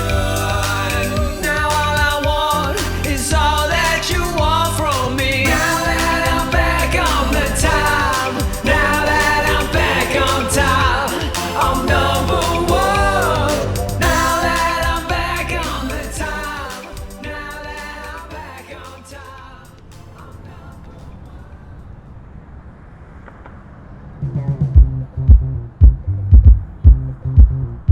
Pete Ross and Diana the Wonder Woman, both a little tipsy from the party, arrive back to their hotel. Diana notices that the hotel room door is slightly open. She steps towards it as Pete backs up.